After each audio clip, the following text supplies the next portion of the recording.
Try nyo naman po, mochi and Nutella. Sana mapansin. Alam ko na yung pagbigkas ng mochi. Sabi nila, mochi. Meron man nagsabi, ayon daw sa Google, ay mochi.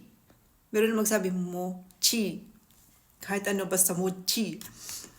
Naghahanap ako kanina ng chocolate kasi may nag-comment na, try ko daw yung chocolate mochi. Ito lang yung nakita ko, cookies and cream. Meron akong vlog niya na pinakita ko kung ano yung mga flavor ng mochi sa supermarket. So, panoorin nyo yun. Antayin nyo lang, ini-edit ko pa. Tapos meron tayo ditong Nutella. Open na natin yung mochi cookies and cream.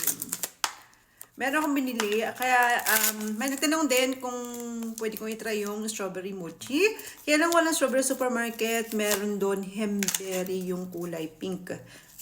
Ito yung cookies and cream natin. Bango ah. Try na muna natin na walang Nutella. Ang lambot.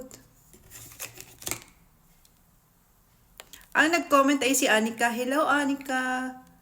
Wow.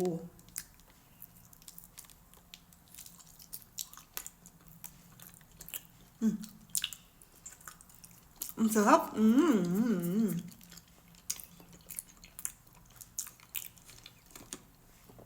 Itong nasa labas niya, ano siya, cookies, itong nakabalot na kulay dark brown.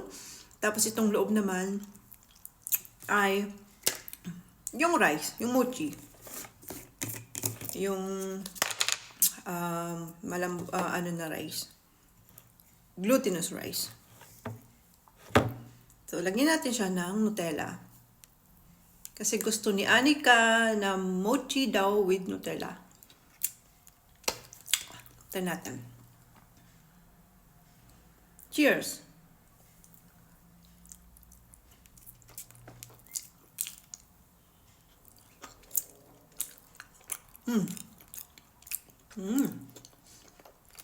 Grab! Hala, ang dumi. Follow nyo ako sa YouTube. Thank you!